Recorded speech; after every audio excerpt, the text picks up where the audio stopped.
2023 Mitsubishi Outlander Sport, courtesy of Younger Mitsubishi in Hagerstown, Maryland. For more information on their inventory, please feel free to check out the link in the description box below. And so we're in this one today because there is one major change for the 2023 Outlander Sport. Not only that, you have affordable starting price point for an SUV, so we'll be touching on that in a second. You also get America's best warranty, being 5 years, 60,000 mile bumper to bumper, 10 years, 100,000 miles on the powertrain. But the coolest part about that warranty is if you get it from Younger here in Hagerstown, they actually give you a double powertrain warranty that can be used nationwide, anywhere in the US. So 20 years, 200,000 miles on the powertrain. So that is pretty darn impressive. So ultimately in this video, we will be testing out and going over everything about this one, from acceleration to braking, steering feel, ride quality, sound system, exhaust clip, all that fun stuff. So having said all of that, what do you guys say? Let's just go ahead and jump right into it. And as always, let's start with pricing. And so as you can imagine, there are several trim levels for the 2023 Outlander Sport. First one being the 2.0S for $22,995, which is a modest $1,500 price bump from the 2022 model year. And I'll explain why in a second here. But 2.0 ES for $24,995, 2.0 LE, which is the one we are in today, starting at $25,945, 2.0 SE for $27,245, and lastly the 2.4 GT starting at $28,045. And so as you can imagine by the trim levels there are two different engine configurations available for the Outlander Sport. First one, of course, belonging to all the trim levels with the 2.0 in it. Powering that one is a 2-liter naturally aspirated inline 4-cylinder, 148 horsepower at 6,000 RPM, 145 pound-feet of torque, coming in at 4,200 RPM.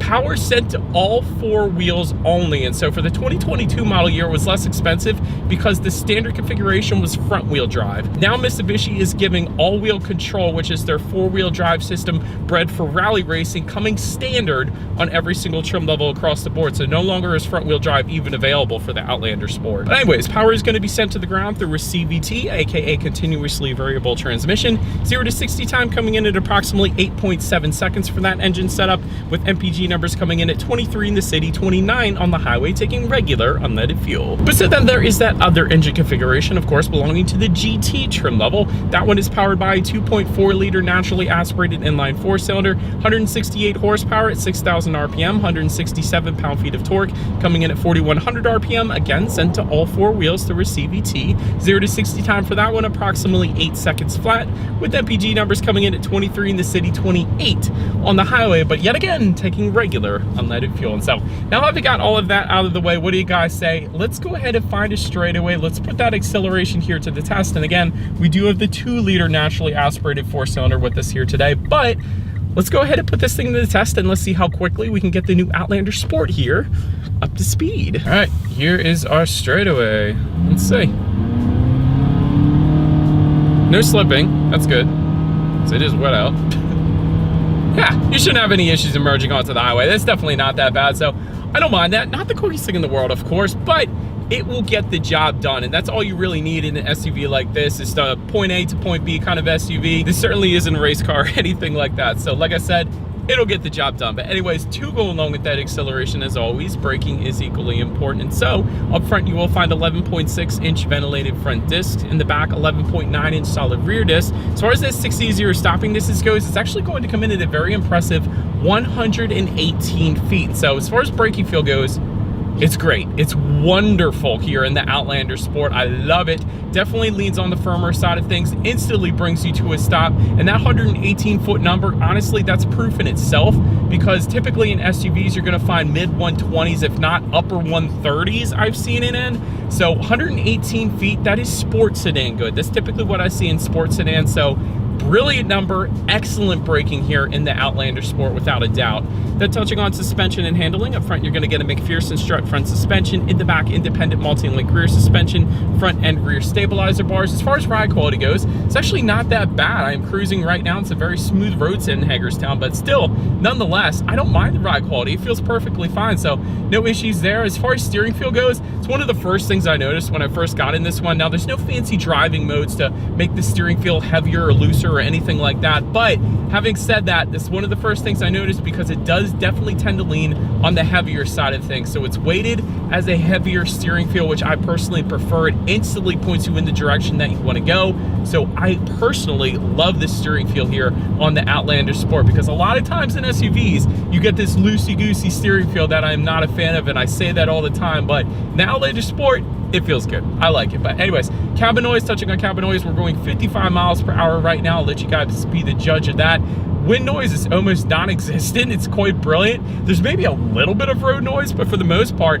cabin noise is pretty darn good as well. So far batting 1,000 here. Touching on visibility, I can see perfectly fine out the back. In smaller SUVs, you're not gonna have any issues there. And due to the shape of this SUV, you really shouldn't have any issues there. But one of the cool things about forward visibility is that rain sensing windshield wipers actually do come standard on every single trim level of the Outlander Sport. So I am a huge fan of that. I'm actually looking at it right now. It says auto on it. So it's kind of like automatic headlights. So whenever the Outlander Sport detects any kind of mist or rainfall, it's gonna automatically turn on those windshield wipers for you. So it's just one less thing you got to worry about, so you can better focus your attention on actually enjoying the drive here in the Outlander Sport. But that pretty much rounds out the performance segment of this review, you guys. Let's now go ahead and take a look at the exterior of our brand new 2023 Mitsubishi Outlander Sport. All right, so here she is, you guys, the new 2023 Mitsubishi Outlander Sport, finished in Labrador Black Pearl, in case you were curious of our exterior color name. But let me go ahead and start with where this one is made. The VIN number does begin with the letter J, indicating that this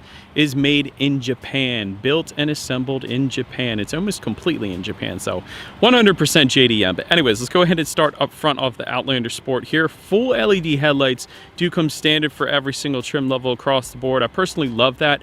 Full LED headlights, although they are reflector and not projector, but the full LED headlights, meaning both low beam and high beam, are going to be LEDs. So you don't always find that still right now. So I'm a big fan of that. You do get the automatic feature, of course. You also get LED daytime running lights, and automatic high beams do come standard for every single trim level across the board. Essentially what that is when you have your high beams on at night, and it senses a vehicle coming in the opposite direction, it's going to automatically dim that back to low beams. Then when the vehicle is gone, it's going to automatically then bounce it back up to high beams. So very convenient feature there. If you were to go with the ES trim level and up, you will also get LED fog lights down below. Big fan of that. And of course, you got some chrome trim accenting kind of surrounding those fog lights and the headlights all together up front there as well. So pretty much looks like last year for the most part. I do like the black accents that we have on our LE trim level. You guys are going to notice that there's a bunch of black accents. Essentially, it's kind of like the sport trim level of the Outlander Sport, the LE that we have today. So did want to mention that up front, but that pretty much rounds out the front end of this one. Let's now go ahead and make our way to the side. All right, so let's go ahead and start up top on the Outlander Sport here. Black roof rails are going to come on the GT trim level only. If you wanted those, black window surrounds are going to come standard. Rear privacy glass also coming standard as well. You're going to find some chrome accents on those front fenders, and I like how the turn signal indicators are integrated into that front fender accent as well. A very JDM thing. Japan has done that for a while now instead of putting it in the side mirror, so I actually love that design. Taking a look at the side mirrors, speaking of, body colored power adjustable side mirrors do come standard. Black side mirrors coming with the LE. And again, we have the black exterior, so it's kind of less noticeable, of course. But anyways, integrated turn signals, so you can get them in the side mirrors if you go with the SE trim level and up. And actually, all trim levels are going to get heated side mirrors as well, so I do like that. Then take a look down at the wheel configuration. 16-inch steel wheels with covers coming with the S. 18-inch two-tone alloys coming with the ES, SE, and GT trim levels. And then lastly, 18-inch black painted alloys coming with our LE trim level that we have with us here today, again with the black accents. But that pretty much rounds out the side profile. Let's now go ahead and make our way to the back. All right, so but now since we are around to the back of the Outlander Sport, all the way to the top, you will find that body-colored shark fin antenna, of course. Just below that, rear spoiler with an integrated brake light. Just below that, rear window wiper. You do have the trim level badging found on the lift gate there itself. You got the four-wheel drive badging found on the rear window there, of course, because every single trim level now comes with Mitsubishi's all-wheel control system, which is a four-wheel drive system. LED taillights, though, coming standard for every single trim level across the board. Still, many manufacturers are putting halogen bulbs for the taillights, so gotta love the added illumination at night there. Then if you were to go all the way down to the bottom, you will find a single exhaust outlet tucked away there. So I do believe you guys know what we have to do next here. As always, here is that exhaust clip.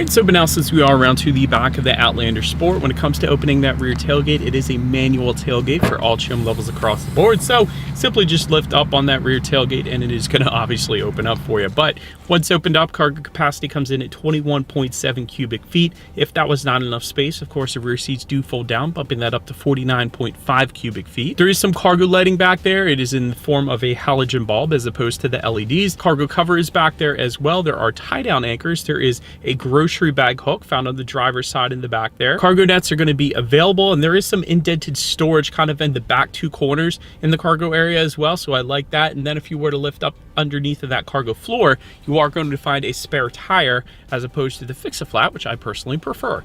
Then making our way up to the rear legroom, that is going to come in at 36.3 inches. For reference, I'm an even 6 feet tall. This is how much space I had in those rear seats there. Rear center armrest with cup holders is going to come standard for every single trim level across the board. I like that. And there are dual rear USB charging ports for the LE trim level and up. So it is a USB-A and a USB-C if you're wondering about that, but I do like that we have those as well. But then making our way up to the front seats, manually adjustable cloth seating coming with the S, ES, and LE trim levels. Heated front seats then coming with the LE trim level and up. Leather seating coming with the GT, and then a leather suede combination coming with the SE trim level. And so we got these manually adjustable cloth seats. They aren't bad. Of course, wouldn't have minded power adjustable with power lumbar for the ultimate comfort, but having said that, I've gotten by perfectly fine so far on my short test drive, so they're not bad so far. Then take a look at the steering wheel. It is tilt and telescoping. It is leather wrapped for the LE trim level and up, so I like that. And you got some gloss black finishes towards the bottom portion of that steering wheel as well. Then making our way to the startup, let me start by showing you guys the key here. You got your Mitsubishi logo on the one side. Then when you flip it over, lock and unlock, pretty much as basic of a key as you could possibly get. But if you wanted to push button start, go with the SE or GT trim levels. Otherwise, I'm just simply going to put my foot on the brake and turn the key. And so when it comes to the gauges here, tachometer is all the way to your left, speedometer is on your right, and there is a small digital display front and center, giving you things like trip A, trip B. Of course, there's your odometer, there's your fuel information, and it actually does give you your outside temperature as well. But I will say I wouldn't have minded seeing a digital gauge cluster, or at least a digital speedometer up there. But now let's go ahead and make our way to overall interior quality. Auto dimming rear view mirror coming standard for all trim levels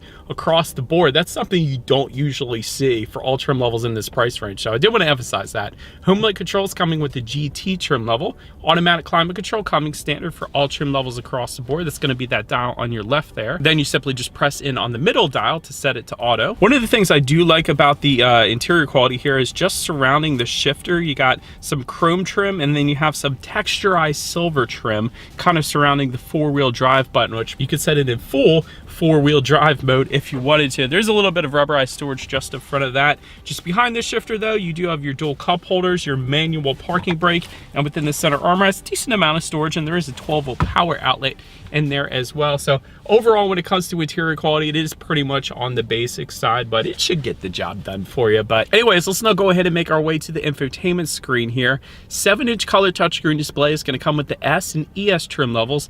LE trim level and up though is going to give you an 8-inch color touchscreen display. That of course is what you guys are looking at right now. Bluetooth and audio streaming coming standard, Android Auto, Apple CarPlay only for the LE trim level and up. So I want to emphasize that if you go with the S or the ES trim level, you're not going to get Android Auto, Apple CarPlay, which is kind of unheard of these days. So again, anyways, then of course you can also adjust your radio information up there. And so when it comes to the sound systems, there's 2 of them. 4 speakers is going to come with the S, ES, and LE trim levels, and then 6 speakers is going to come on the SE and GT trim levels. So having said that, we do of course have that 4-speaker sound system since we have the LE. So let's go ahead and turn on the radio, see what we got playing today, and let's test out the clarity of this one.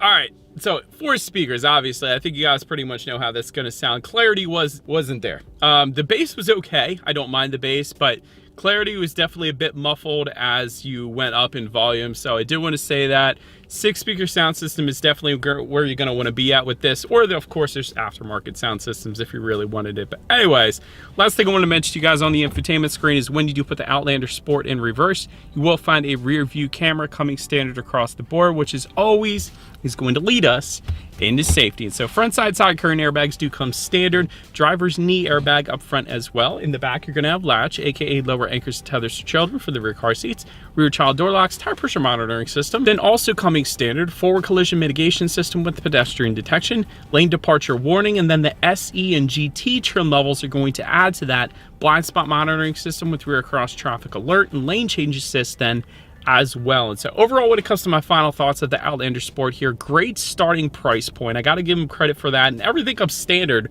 with a rally-inspired four-wheel drive system, all-wheel control. So that is pretty darn cool as well. You do get America's best warranty. And if you get it at Younger, again, a 20 or 200,000 mile powertrain warranty. So that's pretty cool. I love that LED exterior lighting is standard. So that includes the headlights and the taillights, of course, as well. So big fan of that. As far as room for improvement goes, very basic interior quality, very, very basic sound system. And quite honestly, this one is kind of overdue for a redesign at this point. So did want to mention that as well. But anyways, let me know what you guys think of the Outlander Sport in the comments